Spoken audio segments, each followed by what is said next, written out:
afternoon, everybody. I'm Leslie Wilson, curator of the William Monroe Special Collections here at the Concord Free Public Library. I'd like to welcome you all to the fifth and final lecture in the library's Thoreau Bicentennial Lecture Series. These lectures accompany the exhibition Concord, which is my Rome, which is on view up in the gallery right upstairs through the end of this month. Both the exhibition and the lecture series explore Thoreau's complex relationship with Concord in commemoration of his 200th birthday. This particular literary anniversary has inspired amazing, thoughtful, focused efforts here in Concord and beyond. It's been intense and exhilarating and a little exhausting, and I'm very glad that the library has been able to offer meaningful public programming as part of it.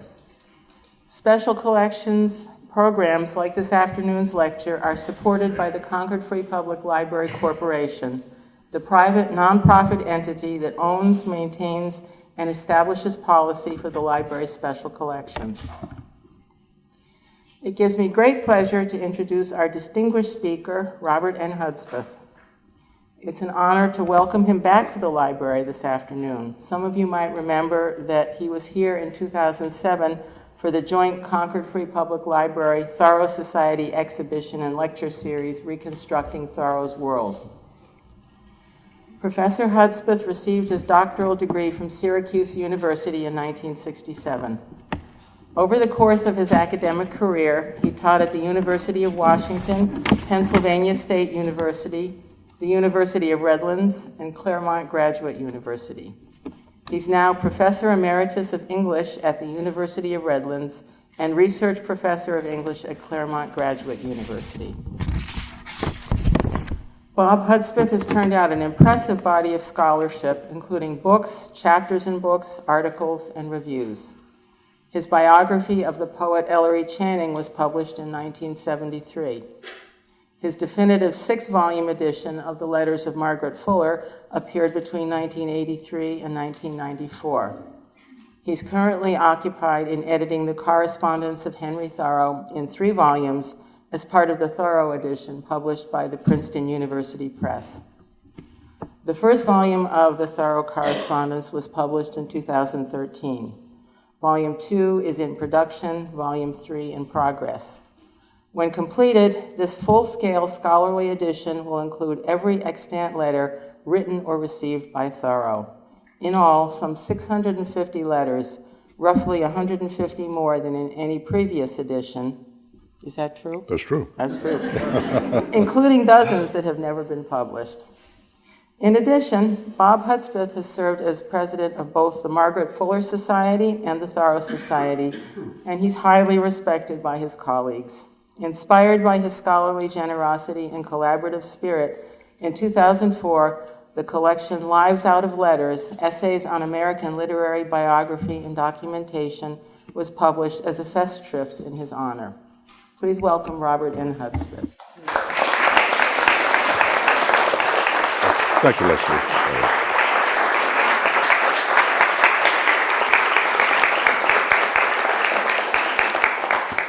Thank you, Leslie, for that generous introduction, and thank you and your colleagues at the library for having me here today. It's an extraordinarily impressive exhibition upstairs.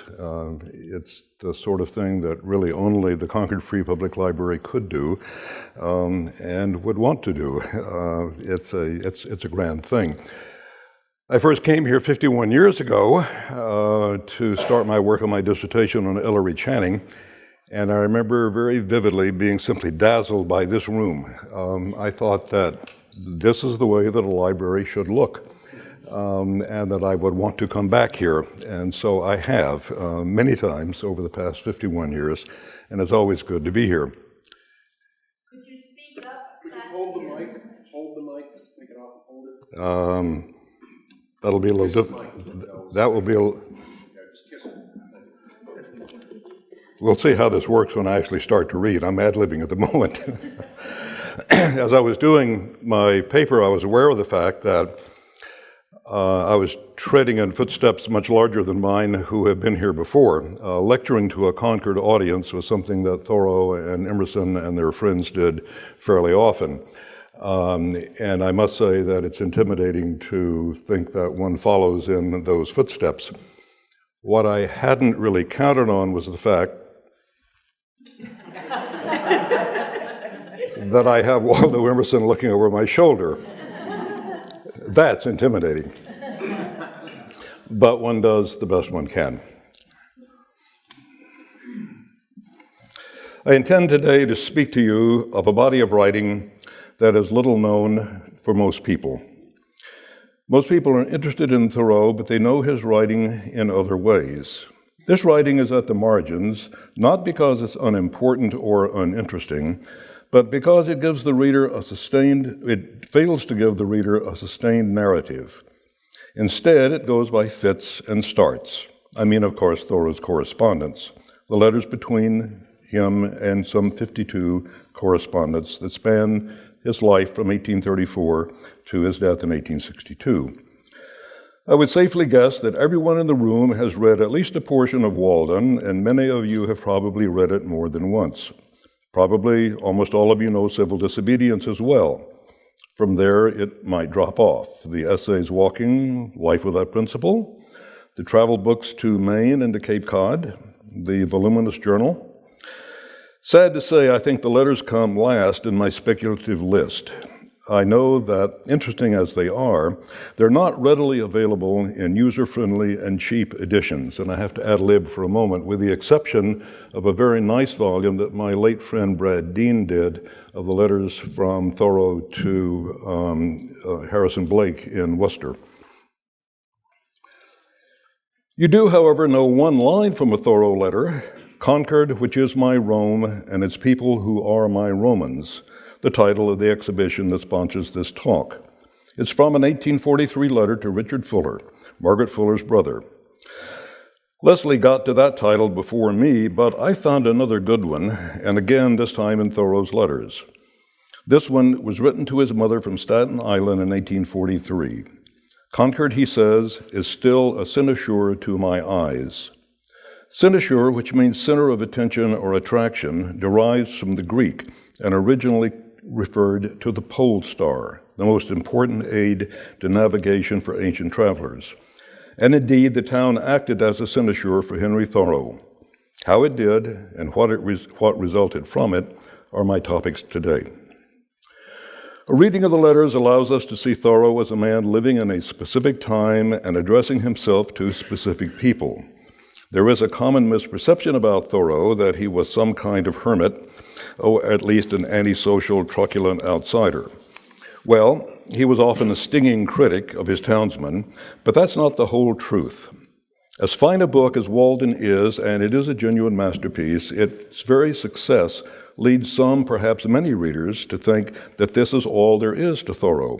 He went away, he lived by himself, he wrote books, and sometime later he died. Every biographer has had to deal with that misperception, and one of the ways they do it is to turn to the letters. First, a few facts.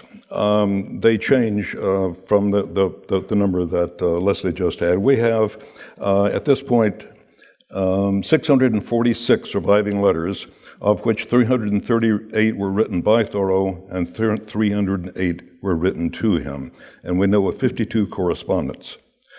Unlike the published writings, this body of material is subject to time and chance. Some letters are saved by those who receive them. Many, perhaps most, are destroyed, or if saved, they're subsequently lost or destroyed. In Thoreau's case, we have, for example, absolutely no surviving letter to him from a member of his immediate family. None from father, mother, brother, or sisters. We have no letters written by Thoreau from Cambridge to Concord when he was a student at Harvard, though there must have been many. We know he courted a young woman, but no letters exist between them so far as we know. Thoreau carried on a long, intense philosophical discussion with a friend in Worcester, but only one fragment of his correspondence letter survives written to him. I would guess that with certainty there are correspondents about whom we are ignorant. So, fair warning, anyone who sets out to construct theories based on the letters needs to remember that tomorrow may bring new data. Not only that, but we must remember the letters are not essays. They are written to specific individuals at a specific time under specific circumstances that may well affect their content. Let me use one example that involves Concord in an early Thoreau letter, written to Isaiah Williams, a man somewhat younger than Thoreau, who had lived in Concord for a short time, but who had now moved to Buffalo to study law. He writes to Thoreau to say how very homesick he is for Concord and how hard he has found it to adjust to Buffalo. He says to Thoreau, "You are ready to ask how I like the West. I must answer, not very well. I love New England so much that the West is comparatively odious to me." To which Thoreau writes back, "It is curious that while you are sighing for New England, the scene of our fairest dream should lie in the West. It confirms me in the opinion that places are well nigh indifferent." Now, on the surface, this sentence seems to undercut my topic, for it dismisses the very significance of place to Thoreau. In the context, however, it's not quite so simple. Thoreau's trying to lift William's spirits, to encourage him to look about him in Buffalo and to understand that nature is at that place something worth looking at. He also suggests that what we call place is a fiction of the mind and the imagination. Yes, Concord was important, but it was not the only possibility of being placed. Excuse me. Another tricky part of reading letters is to remember that one cannot really demand of them a consistent philosophy. What is written today may well not be believed tomorrow. Here I'm going to borrow from Thoreau's good friend Waldo Emerson for an exact description of the inconsistency that I mean. This is from the essay Circles. "Our moods," says Emerson, "do not believe in each other. Today I am full of thoughts and can write what I please. I see no reason why I should not have the same thought and the same power of expression tomorrow. What I write whilst I write it seems the most natural thing in the world. But yesterday I saw a dreary vacuity in this direction in which I now see so much." Now, I think Emerson gets it exactly right. We think all over the place, depending on our current mood. At this moment, I value this, I value that, but writing freezes the moment and leads later readers wrongly to assume that each moment is much like the previous ones. This is especially true when we write letters, for we write different people at different times under different circumstances. Letters are not the vehicle for sustained opinion. More than we would like to admit, we're not consistent creatures. Think of the letters as fragments of a point of view. Still, we may be able to reassemble those fragments to make them more complete. With that caveat in mind, my aim here is to observe and try to understand the presence of Concord in these letters. I want to understand what role Thoreau played as a Concord resident, and beyond that, to understand what Concord meant to him. With some few exceptions, and I'll point to them as I go along, Concord is the place where Thoreau's letters originated. He wrote them here. The town and its surroundings are a background, one often unstated, but very much present. There are a number of times when Thoreau talks about Concord, when he becomes something of a local reporter. But whether or not Concord is the subject matter, Thoreau was often concerned with place, with the local. What it meant to be at home was significant for him and complex. The meaning of Concord was most often implied rather than overtly stated. Most obviously, Thoreau was a Concord resident who took part in the town's activities. As a young man, he was chosen as a curator of the Concord Lyceum, which meant that he busied himself writing friends from college to solicit them as lecturers. Later, as he matured as a writer, he frequently lectured for his townsmen. They heard him define his understanding of the individual's relationship to the government. They heard his account of his trips to Maine and to Cape Cod, and he entertained them with his accounts of walking in the local woods. Concord residents were often his first and sometimes his most enthusiastic audience. They turned out to hear him, and he valued their attention. He took them seriously, and they returned the compliment. In 1854, Thoreau became a spokesman for the town when he drew up a petition letter to Emerson. The undersigned, he wrote, wishing to enjoy equal advantage with their fellow countrymen at a distance, earnestly requests that Mr. Emerson will read to the Lyceum as many of the lectures which he has read abroad the past winter as may be convenient for him, including the one on poetry, though they promise to repay him only with their eager attention. Not much has changed. The petition is signed by 42 Concord residents who represent a cross-section of the town's society. It's also very easy to forget that Concord was a Concord businessman, a point which the exhibition upstairs clarifies for us very, very strongly. At first, he assisted his father in running the family pencil factory and lead sales, and then after the senior Thoreau's death, Henry ran the business himself. Our collection of letters has a number of purely business letters about buying, selling, shipping, and billing. Thoreau offered a high-quality lead for electrotyping, a process that had begun to grow dramatically in the 1850s. Not only that, Thoreau was a popular town surveyor. One letter describes him as being in the field for 76 straight days at $1 a day. In 1859, the members of the Committee of the Proprietors of the Sudbury and Concord River Meadows wrote Thoreau to engage him as a surveyor. They were drawing up a petition to the governor and the legislature to remove obstacles from the Sudbury River. An area exceeding 10,000 acres of the meadows along the Concord River had been injured by a dam built at Billerica to supply the Middlesex Canal. The claimant said the river's unusual shallow drainage was compounded by the dams and other obstructions, so that the large meadows on its banks were often flooded, ruining crops and costing a large amount of money. From mid-June to August of 1859, Thoreau was often on the river, taking measurements of its banks and its bridges. You can see the survey of the meadows in the exhibition. It's item 138 upstairs, and the survey of the bridges on the river is item 24. Thoreau's letters reveal him to be an entertaining reporter of Concord's daily life, its news and its follies. There's a real pleasure in uncovering small facts about the past, for this gives us a more concrete understanding of what Concord was in the mid-19th century. These details aren't portentous. They don't cause us to reevaluate the local history of the town, but they do give us specificity. If one thinks about it, one finds one knows little detail about the past. We know big events, we read big speeches by important people, but we know little in detail about what actually happens from day to day. Thoreau was a man interested in detail. Facts mattered to this keen observer of all parts of the world in which he lived.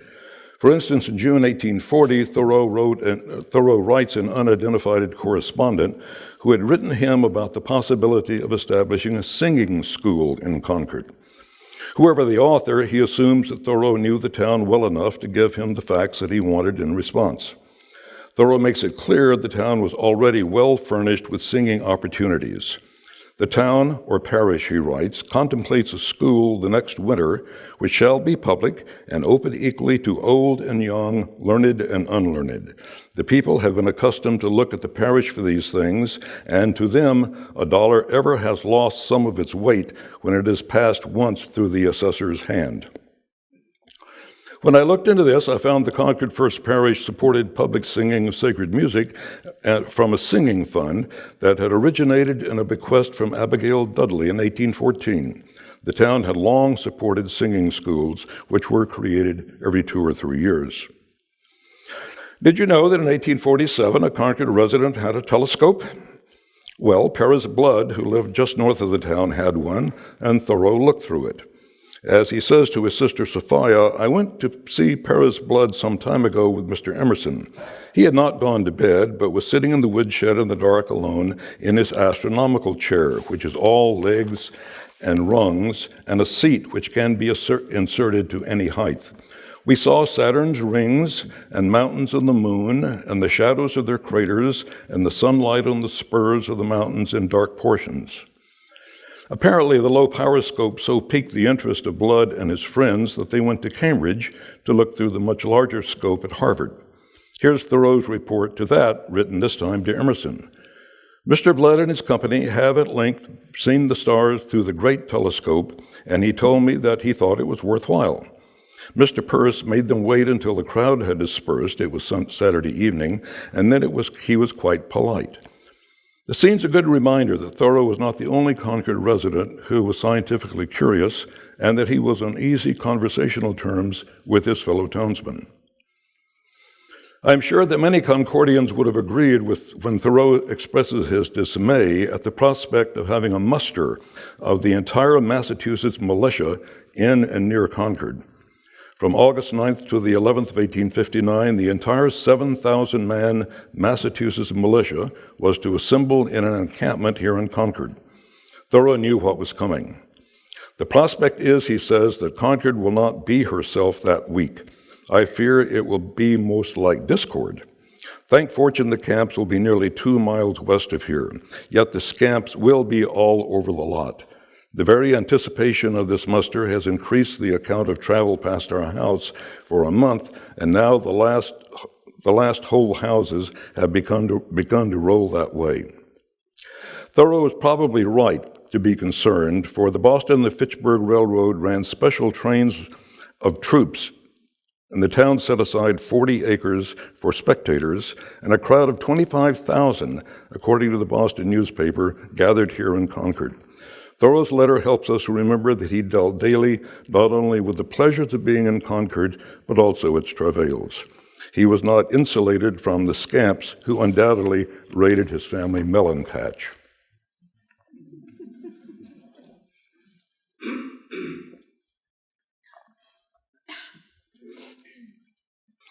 Some of Thoreau's best reporting in Concord was written to Waldo Emerson, with whom in the 1840s he had several times a very lively exchange. Because they were neighbors, they needed to write only when one or the other was away from Concord. Such absences occurred 3 times between 1842 and 1848. First, Emerson was in New York lecturing while Thoreau moved into his home to look after Lydian and the children. Then Thoreau went to Staten Island for a few months in 1843, and finally Emerson left Concord for England for an extended lecture tour in 1847 and 48, again asking Thoreau to live in the Emerson home. As one would expect, the surviving letters show us a Concord from its domestic life to its political. For instance, when the railroad came to Concord, fires came to the woods, as Thoreau tells Emerson in November of 1847.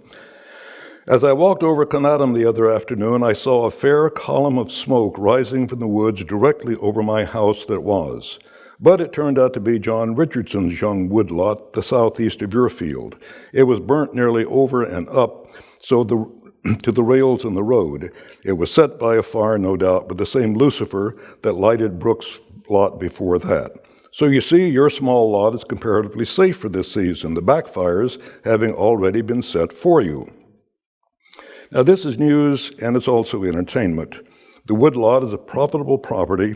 The fires were caused by the railroad were increasingly common in this era. Less grave is the report that Thoreau writes about local politics. They have been choosing between John Keyes and Sam Staples, if the world wants to know it, as representatives of this town, and Staples was chosen. The candidates for governor, think of my writing this to you, were Governor Briggs and General Cushing, and Briggs is elected, though the Democrats have gained. Ain't I a brave boy to know the politics for nonce? But I shouldn't have known it if Coombs hadn't told me. Thoreau goes on to be skeptical of his Concord neighbors' attempts at world harmony. They've had a peace meeting here, and some men, Deacon Brown at the head, have signed a long pledge swearing they will, quote, treat all men as brothers henceforth. I think I shall wait and see how they treat me first.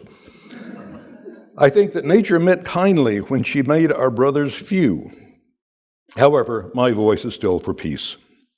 And as is often the case, Thoreau's reporting does double duty. It simultaneously informs and it entertains as he casts himself as a brave boy and as a skeptic of universal reform.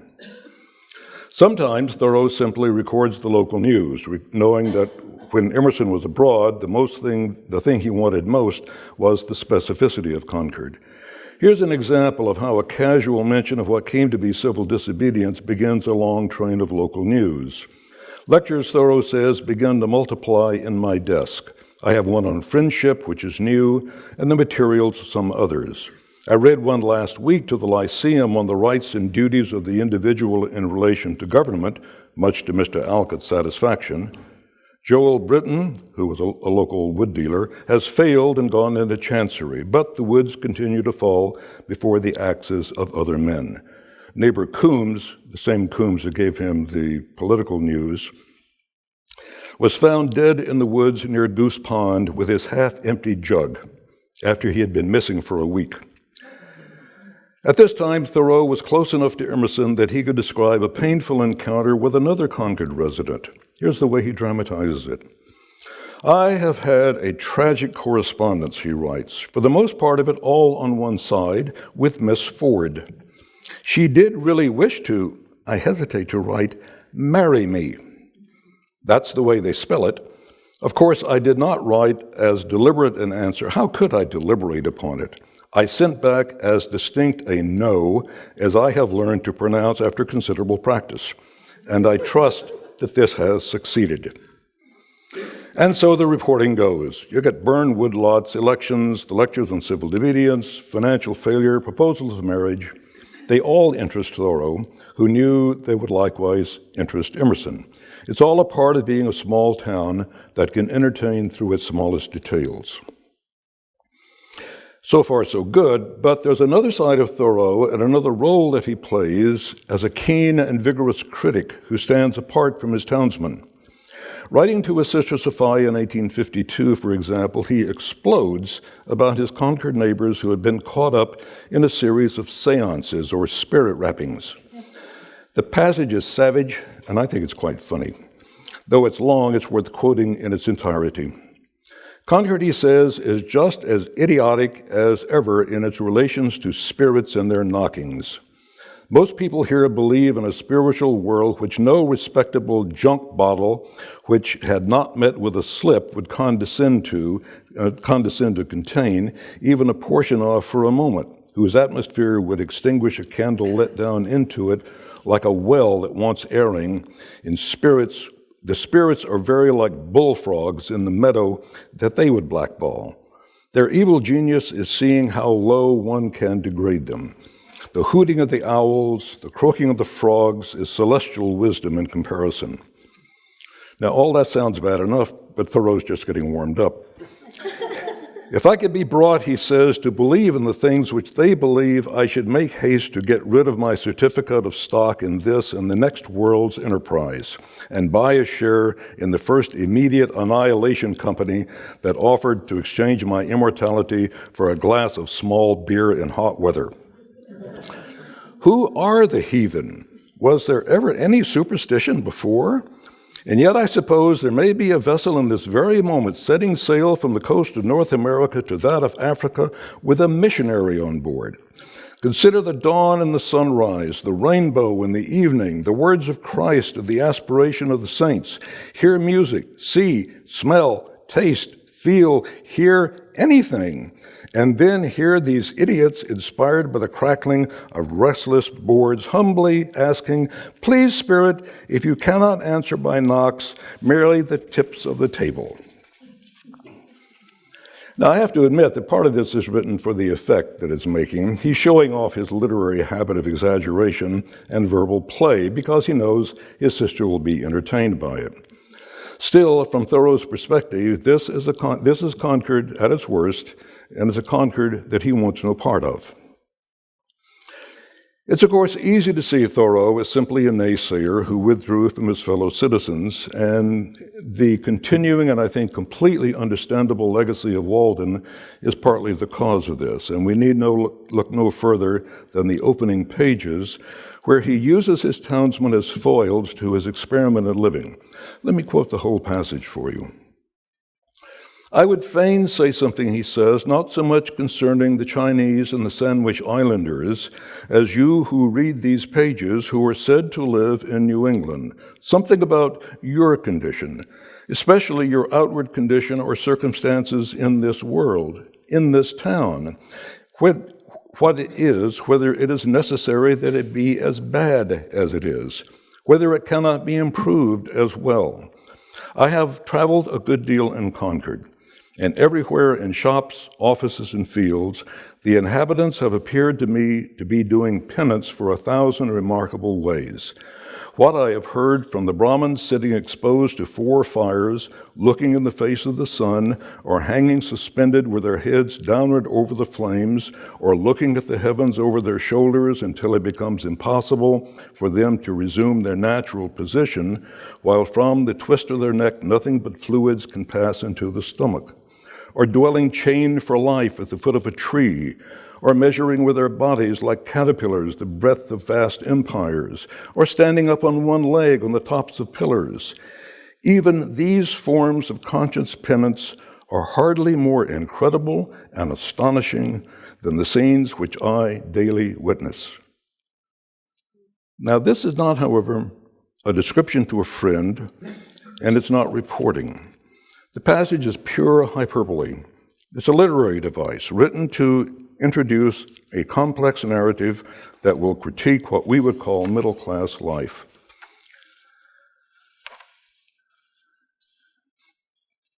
To Thoreau, as he looks at his imagined townsmen, the people are engaged in doing penance for meaningless activity.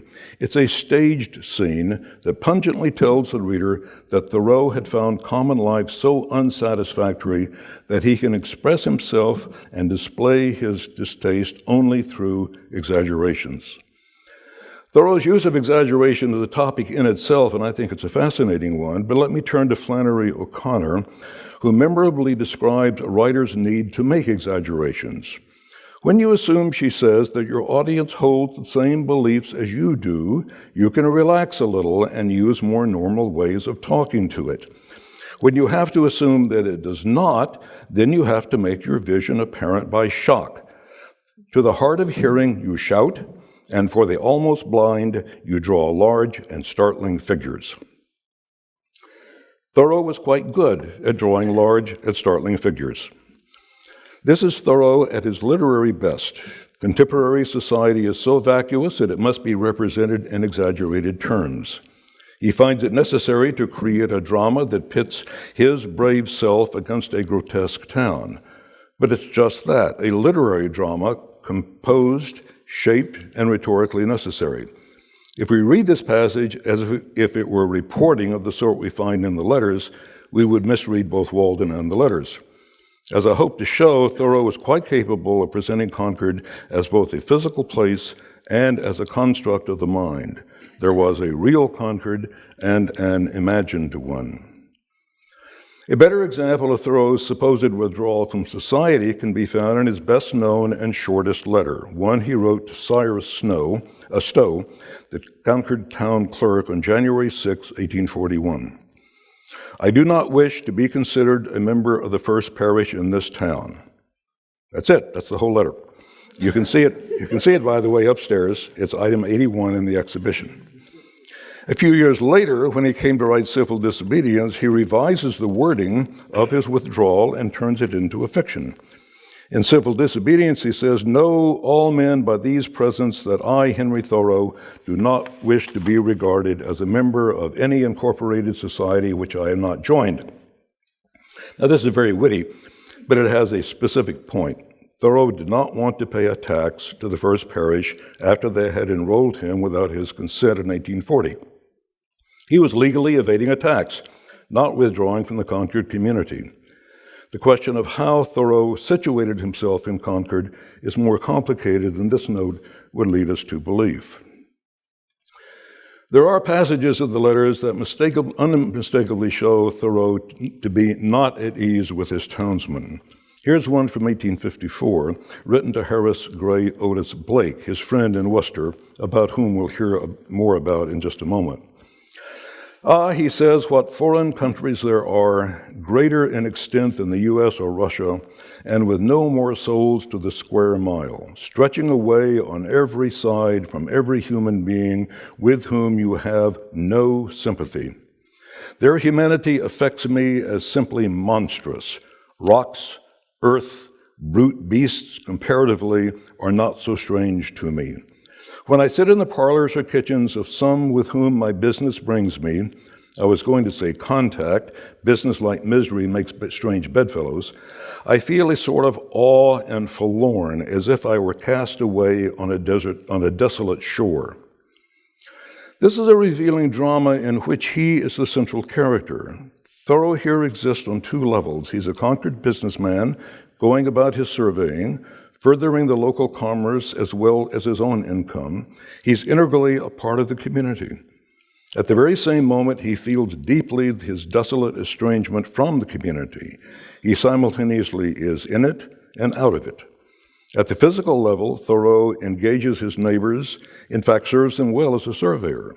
On an emotional and intellectual level, he feels himself an outcast. The passage does not explain in any detail why he feels the way he does. He is only reporting to Blake the truth of his emotions. He has surveyed the land and its inhabitants and himself. The work on the land has rewarded him with money, but it is offset by the cost of his alienation.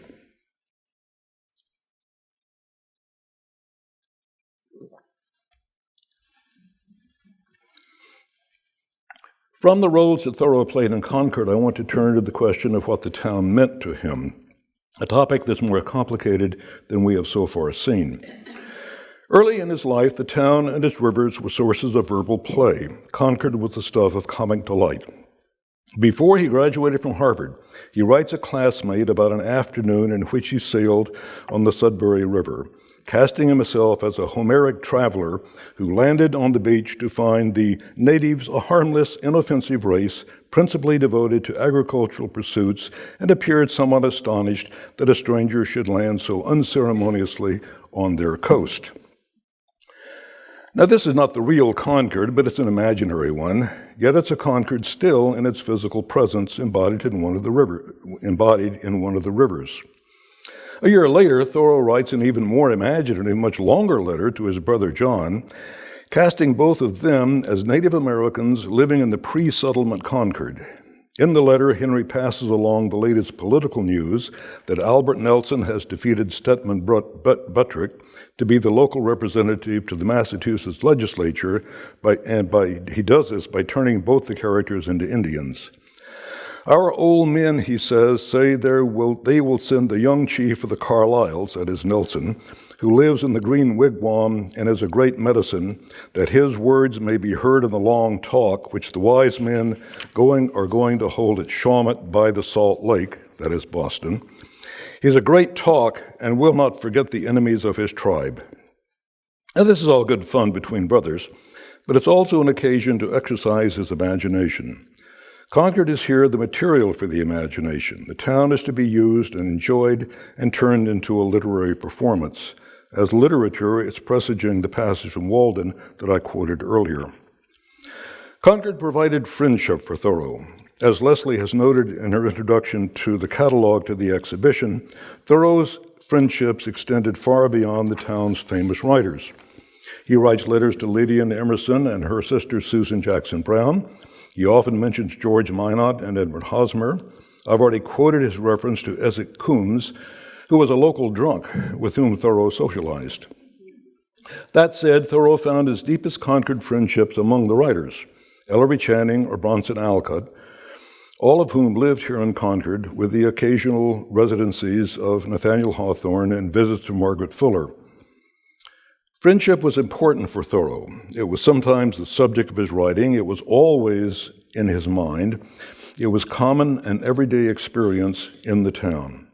I'll focus for a moment on Alcott and Channing, for Thoreau valued each of them and frequently describes them in his letters. For instance, writing to Emerson, who himself deeply admired Alcott, Thoreau describes Alcott's brush with jail for a failure to pay tax.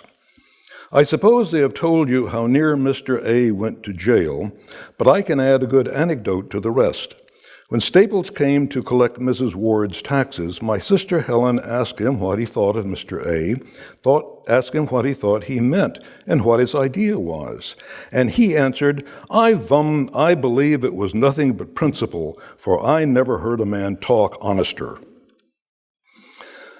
Thoreau's here writing in January of 1843, well over 3 years before he himself was arrested by the very same Sam Staples for the same crime of tax avoidance, and 5 years before he wrote the essay that we now know as Civil Disobedience.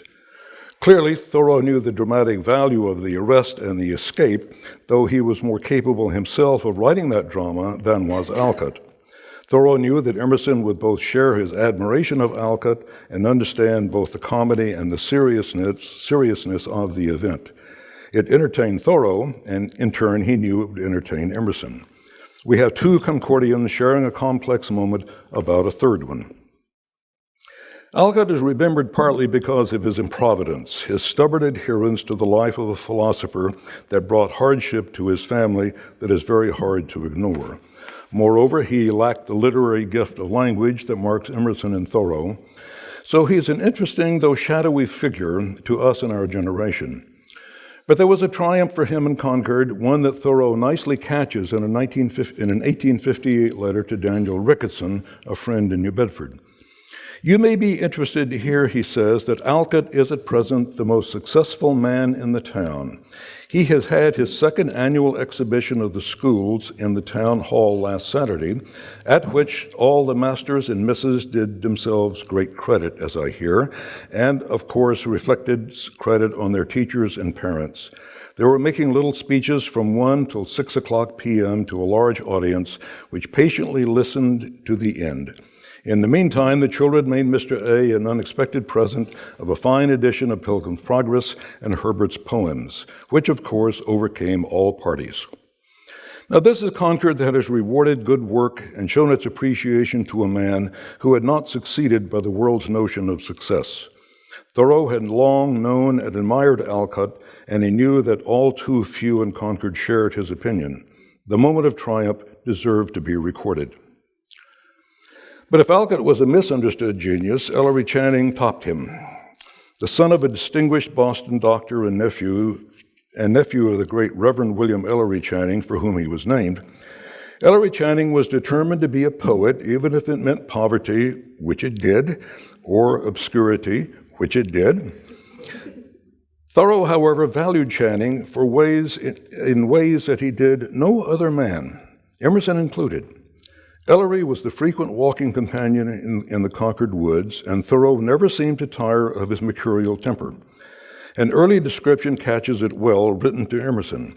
I see Channing often, Thoreau says. He goes often to Alcott and confides that he has made a great discovery in him and gives vent to his admiration or his confusion in characteristic exaggerations. But between this extreme and that, you may get a fair report and draw an inference if you can. Sometimes he will ride a broomstick. Still, there is nothing to keep him up but a certain centrifugal force of whim, which is soon spent, and there lies your stick, not worth picking up to sweep an oven with now. His accustomed path is strewn with him, but then again, perhaps for the most part, he sits on the cliffs amid the lichens or flits on noiseless pinions like the barred owl in the daytime, as wise and unobserved. Not only does Channing share Thoreau's interest in Alcott, but like Alcott, Channing has chosen a life of serious writing. Channing is eccentric, he may exaggerate, but Thoreau has seen something else in him. He knows how to be quiet and to observe. For Thoreau, Channing may be the consummate Concordian. He is complex, entertaining, and deeply devoted to his writing, all at once. I suspect that Thoreau also saw something of himself in Channing's wild exaggerations. I think Ellery was simultaneously a warning and a confirmation, a man who indeed walked to his own drummer, but whose poetry never attained what it might have with more thought and more care. The writers were peers. They were fellow readers from whom Thoreau could borrow books. He could discuss Plato with Alcott and Carlyle with Emerson. They were fellow writers whose works he read and responded to, and they read and responded to his.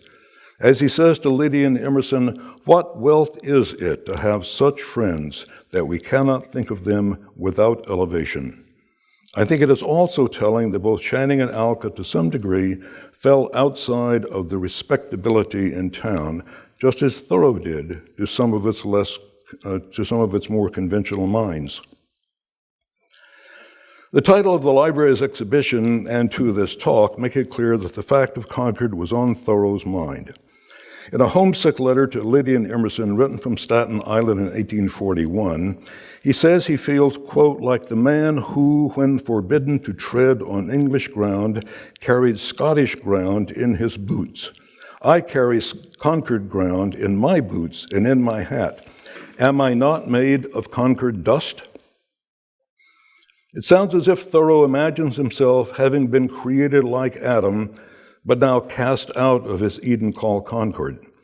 There was a nature on Staten Island, but it was not the nature that Thoreau had invested himself in and that he knew in such great detail.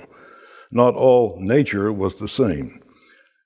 He was not at home on Staten Island. He wasn't placed there, either emotionally or intellectually.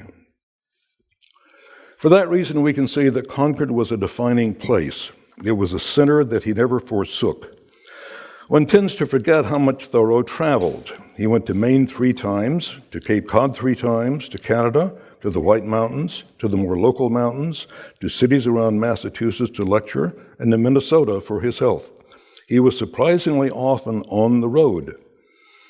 But I would emphasize the fact that he always returned.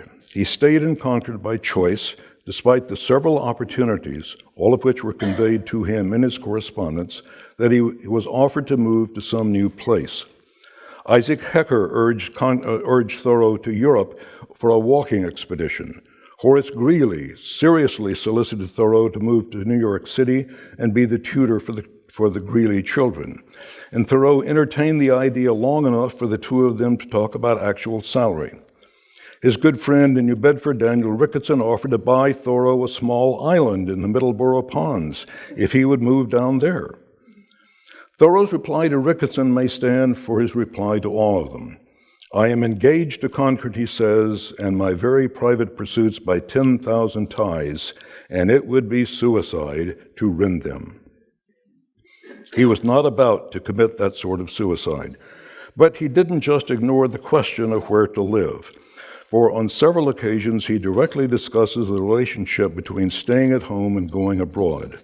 In 1843, while living on Staten Island, he writes Emerson and quotes Abu Musa, an Arab philosopher, "Staying at home is the heavenly way."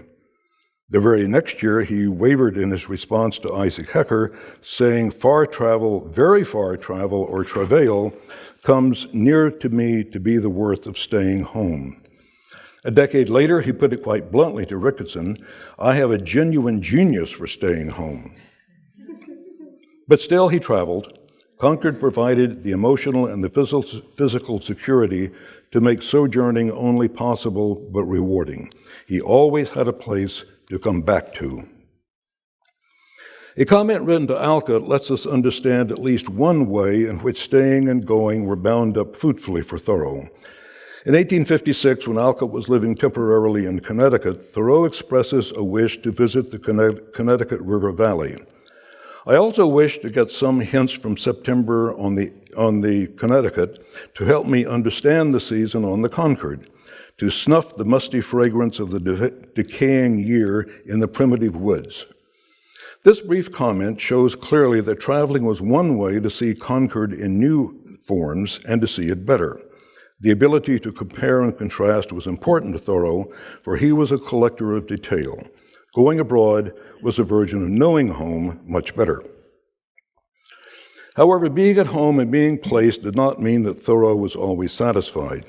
Concord could still show him the dark side of human life, the side he most wanted to escape. Here's a telling moment written again to Harrison Blake in Worcester. Thoreau had a habit of writing to Blake about the topic about how to live. There's an ethical thread that binds up the extensive correspondence between the two, so it's not unusual to find the somber admission from Thoreau after he had spent several days in the field surveying for his townsmen. I find it, as ever, very unprofitable to have much to do with men, he says. It is sowing the wind, but not even reaping the whirlwind, only reaping an unprofitable calm and stagnation. Our conversation is a smooth and civil and never-ending speculation merely. He goes on to say, I have seen more men than usual lately, and as well as I was acquainted with one, I am surprised to find what vulgar fellows they are. They do a little business commonly every day in order to pay their board, and then they congregate in sitting rooms and feebly fabulate and paddle in the social slush. Underneath this criticism of other men, I hear a fear that Thoreau felt lest he himself paddle in that social slush. He was forever reading his environment, looking at the facts before him, whether they were the facts of the organic world, in nature, or the social world of his neighbors. One might say that his life was devoted to paying ever closer attention to the smaller details of living. Thoreau was always insistent on understanding what he observed, and what he observed here was the way of life that he intensely tried to avoid. Concord's inhabitants were full of lessons for him. The problem was how to read them aright and avoid the common failures of other men. He is applying the same mental habits he formed in observing nature as he observes other men. As a result, I think in moments like this, Thoreau is not concerned with judging others, but judging himself through his observation of his townsmen.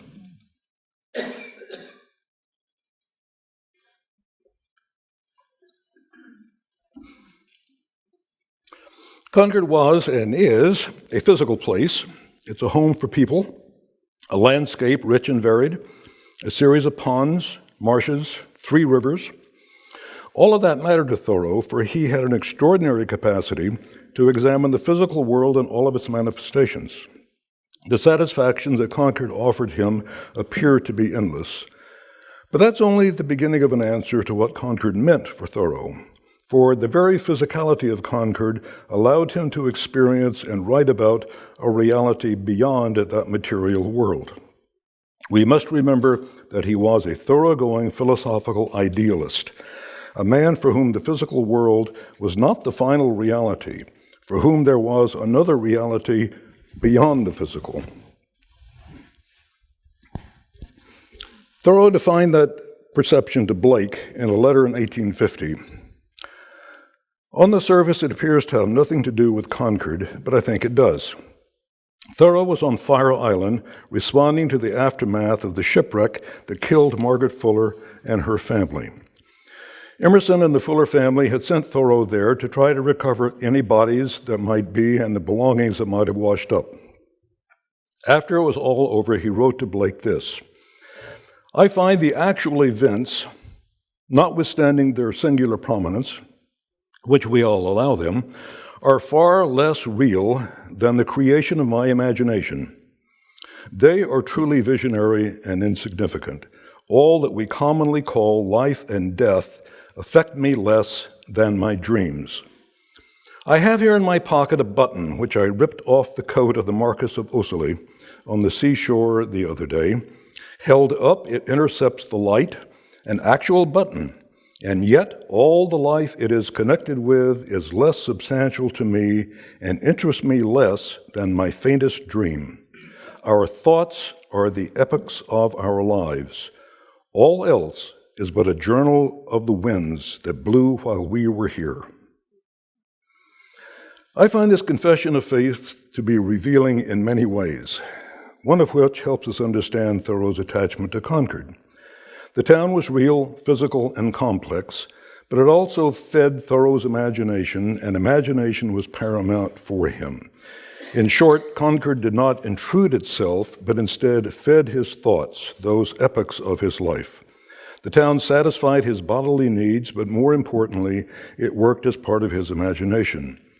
It is an abiding paradox that this writer, who was so attuned to the physical world, who walked the woods daily, who kept scrupulous records about the changes of each season, was a writer for whom the physical world was finally not the point.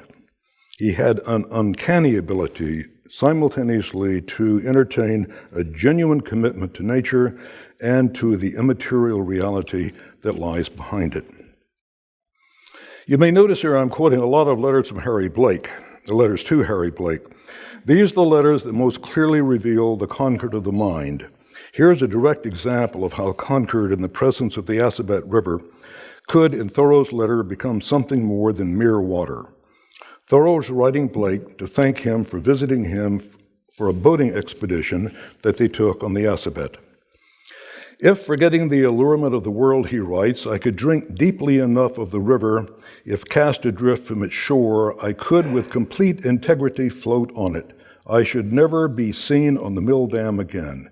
If there is any depth in me, there is a corresponding depth in it. It is the cold blood of the gods. I paddle and bathe in their artery. The river, who shall say exactly whence it came and whither it goes? Does aught that flows come from higher sources?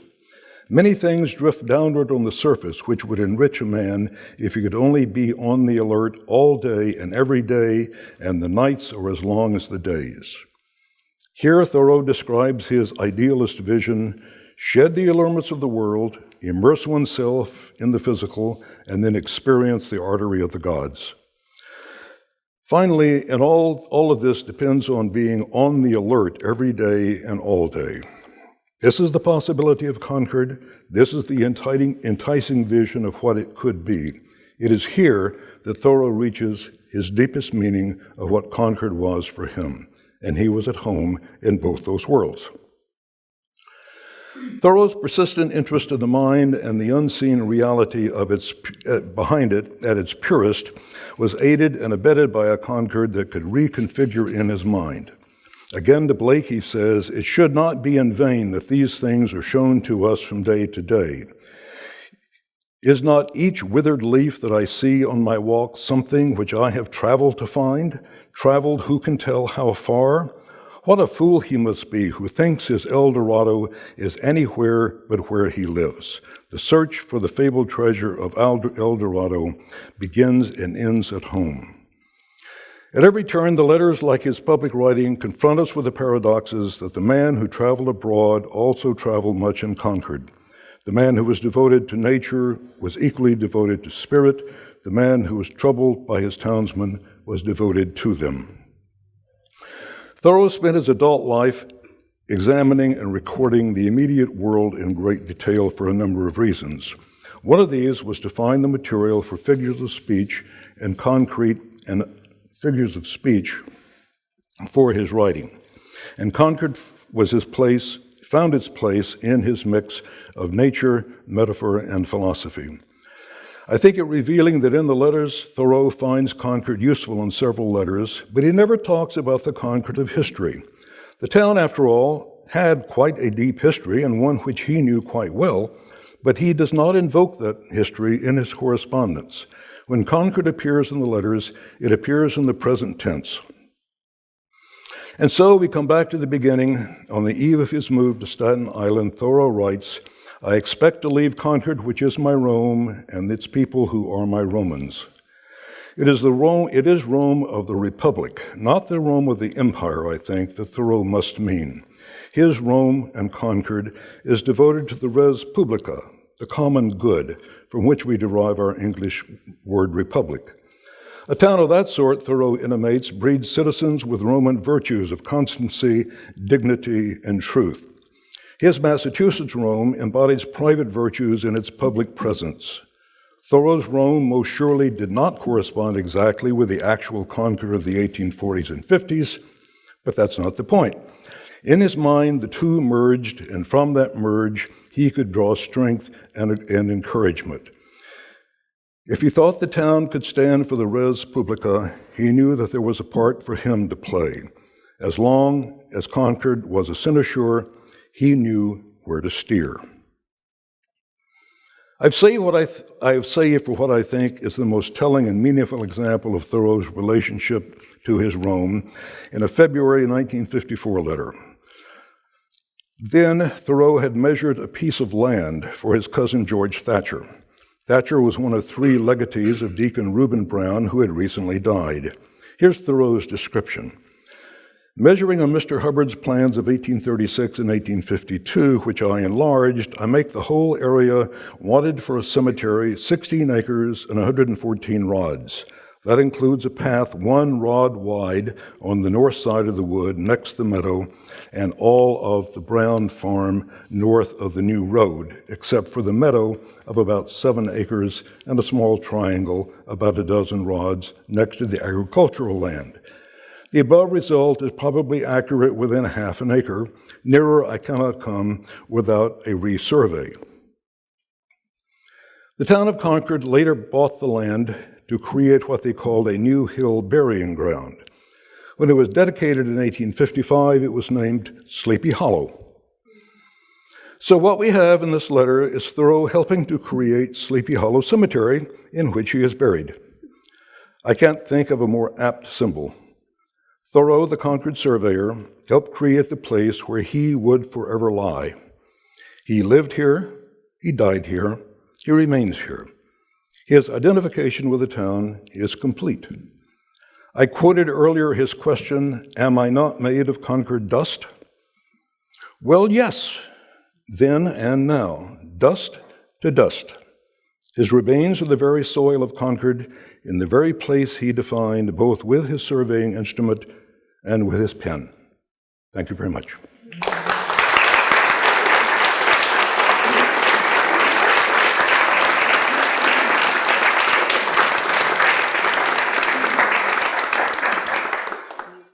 Do you have any speculations on why he never married?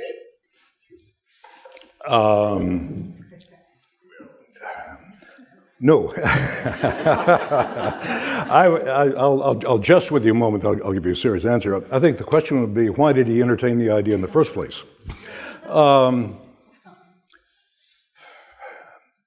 Thoreau apparently did not respond sexually in the way that we expect people to respond, as far as we can tell. We have almost no evidence of this. My serious answer is we simply don't know. If we had the letters between him and the young lady, whose name, of course, is fleeing from my mind as I speak, we might know more. All we have are secondhand accounts from friends and family writing to each other. But no, we don't know. He had close friendships with women. He was very close to Emerson's wife, Lydia, and he has letters to her that sound, 3/4 like love letters. She was older than he. He was in Staten Island. He was homesick. He was lonely. He had lived with her while Emerson was away earlier. He was a close friend, and he felt very strongly for her. He also was a good friend of her sister, Susan Jackson Brown, whose husband had left her, had just simply up and disappeared. So that he and Elizabeth Hoare was a childhood friend. He grew up with Elizabeth Hoare, and they were close friends for their entire life. So all of this is just filling time. I don't know. I wish I had a better answer. Yes, in the back, yes. Yours was the best lecture of the series. I heard that. Thank you. Do they comprise the text known as Letters to a Spiritual Seeker? Yes. Brandy Dean published a volume called Letters of the Spiritual Speaker with W.W. Norton 15 years ago or so. I've forgotten the exact date. I don't know. I forgot to look and see if they're still in print. I'll bet they're not, the way the publishing world is. If you have any interest of those, take a look on any of the used book market websites. Brad did a great job. He was a terrific scholar, and the book gives all of the 52 letters that Thoreau wrote to Blake, one right after the other, and it makes very compelling reading. They're completely unlike the rest of Thoreau's correspondence. Something in Blake called out a philosophical depth in Thoreau that, because we don't have Blake's letters to him, we can't quite figure out what it was in Blake that called that out, except the pretty obvious fact that Blake took him very seriously and was willing to hear anything that Thoreau had to say on the question of how does one live one's life. So these letters are quite unlike anything else and well worth reading. Yes, ma'am. I'm sorry. Was it surprising to you that he didn't retain the correspondence that he received? And was that pretty typical? Well, frankly, I don't know whether he kept it or not. Let me speculate just a little bit about this. Thoreau did keep a lot of letters that people wrote to him. He kept, as near as I can tell, most everything that Emerson wrote to him, for instance. Well, you might do that.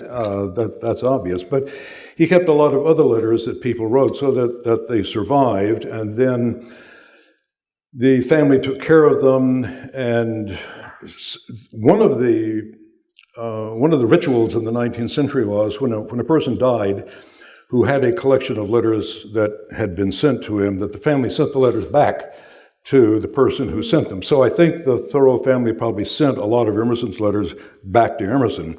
Emerson kept everything, thank God. We simply don't know.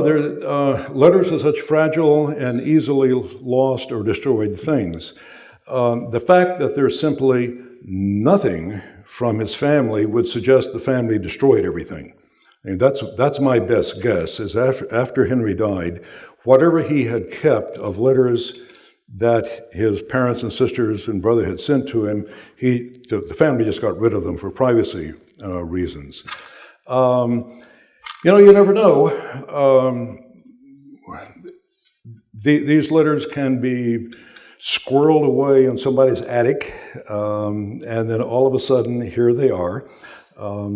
After I was deep into the work on the correspondence, a member of the family living in Maine popped up and says, "Oh, by the way, we have some letters that I don't think you have." And sure enough, they had, 14 or 15 letters that they had in their attic. I mean, it's almost the cliche come to life.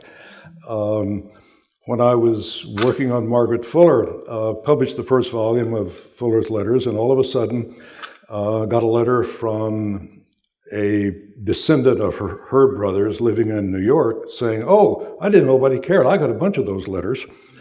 So by the time I got around to answering him, he had died. Fortunately, his wife honored his request that I see the letters, and I got a chance to see them. It's chance. Some things get saved, some things get lost. You never know. Yes, please. Is it not strange that we don't write letters anymore? Oh, Lord, yes. Someone doing your assignment 50 years from now would have a very short speech. my joke is nobody's going to get tenure the way I got it. Yes, that's absolutely true. I mean, it's just going to wipe out the sort of work that I'm committed to, preserving these letters for the past. But it's going to devastate biographers, and it's going to devastate historians. Sure, there are other archives. There are undoubtedly going to be recoverable digital archives of some kind. The joke among all of us in the academic world is, "Oh, don't worry about it. The CIA's got it all anyway." That's a very dark joke. Yes, it's stuff goes away easily. But the email is a supposed replacement, but in fact, we don't write emails. No. I can't think of the last time I wrote a personal letter and put a stamp on it and mailed it. Yeah, absolutely. No, the world has already shifted under our feet, and the nature of scholarship, the nature of what we know about the past, is up for grabs, and it's not there's no guarantee that it's going to come out nicely. Yes, ma'am. Well, I'll just let you know that at least the Radcliffe Institute is collecting blogs. Say it again. Radcliffe Institute's collecting the blogs of certain women. Yes, So yes, there's yes. some people that are following some social media. That's right. Yep.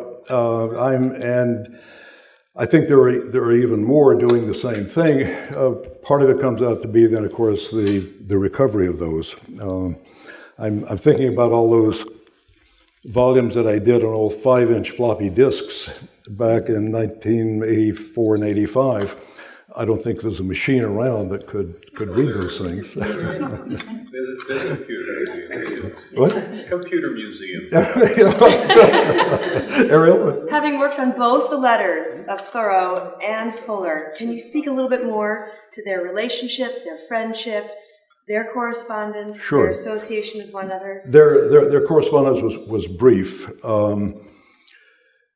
Thoreau submitted some poems to the Dial, which Margaret Fuller was editing. This was the journal that she and Emerson had started, and she rejected them. He submitted an essay to her, and she rejected it. And it's pretty straightforward. Dear sir, I don't find the essay illuminating. And he didn't give in. He kept on writing poetry, although he didn't send it back to Margaret to publish. They were good friends personally. She was in Concord a lot in the 1830s and 1840s, and he was around and was a close friend and a neighbor of Emerson. So they knew each other and liked each other. The correspondence between them is something like 3 letters. There just isn't much of a record. He has a description of her in his journal, calling her one of the most remarkable women of her age. I mean, he clearly was impressed with her. It's typical that when crisis occurred, it was Thoreau to whom Emerson and the Fuller family turned to send him to Fire Island to try to recover things. Let me digress for just give a footnote to that for a moment. Thoreau went to Fire Island and did his best to find what he could. Fire Island was covered with thieves who pillaged wrecks. There were lots of wrecks along Fire Island in the 19th century. And there were professional thieves who just descended on the wreck and stripped everything that they could find. So this was a well-established culture that Thoreau went into. He went around talking to people, finding out who had what, and he went and confronted people, got some things back, found things.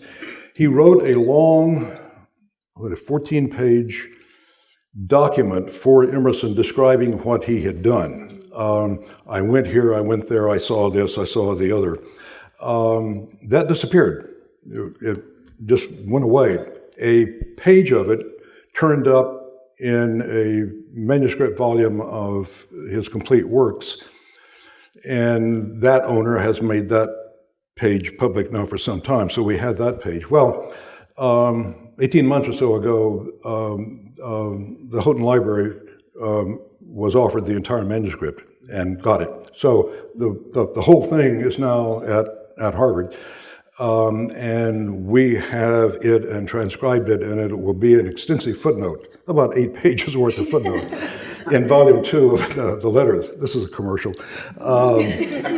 But this is something we've not seen before, and it's absolutely fascinating. The detail that Thoreau talks about of the thieves and their activity is just absolutely marvelous. He had a really good eye for the world and a way to respond to it and talk about it. So, quick question but a long answer. Sorry. That's good. Yes, ma'am. Is there a palpable difference between the style of the journal writing and the letter Was there a writing? Is there a palpable difference between his writing in the journals and his writing in the letters? It sounds like I think so. And let me just reinforce the obvious point. What I'm talking about tonight is strictly from the letters. There are lots of other comments about Concord in the journal, a lot, but I was focusing on the letters. I think the basic The basic difference is a quip that Thoreau wrote to himself in the journal about the journal. In my journal, I say to myself. He's talking to himself in his journal.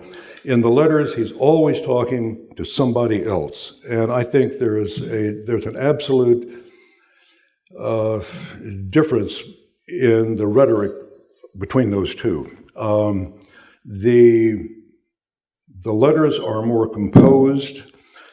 We have some small evidence that he would write drafts of some of his letters to Blake before he wrote the actual final letter. Not many, but a few.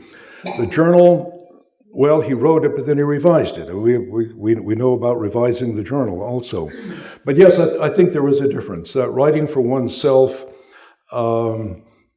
he knows he can always go back to that and look at it and read it and think about it, or just simply lift it and use it. When he writes a letter, for instance, to Blake and sends it off, letter's gone. He doesn't have it anymore. He can't go back to it. He can't say, okay, what did I say about chastity? Well, I wrote Blake about that, but I don't have that letter. So there's a literal difference in how he composed his works. He could use the journal as he could not use the letters. But I also think that there's simply a rhetorical difference. That writing for another person puts you on guard, puts you on your mettle, makes you think about things in a way that's different from just simply writing for yourself. That's the way I've always looked at it. Yes, ma'am. I was wondering, is there any correspondence between Thoreau and Hawthorne? Is there any correspondence between Thoreau and Hawthorne? Yes, there is. 2 letters. Hawthorne's living in Salem. He's the head of the Salem Lyceum, and he writes Thoreau saying, "I want you to lecture." That's it. That's all there is. They were cordial friends, but they were not close in any way. And they weren't good enough friends to want to write to each other. No. Anything else? Well, then let's party.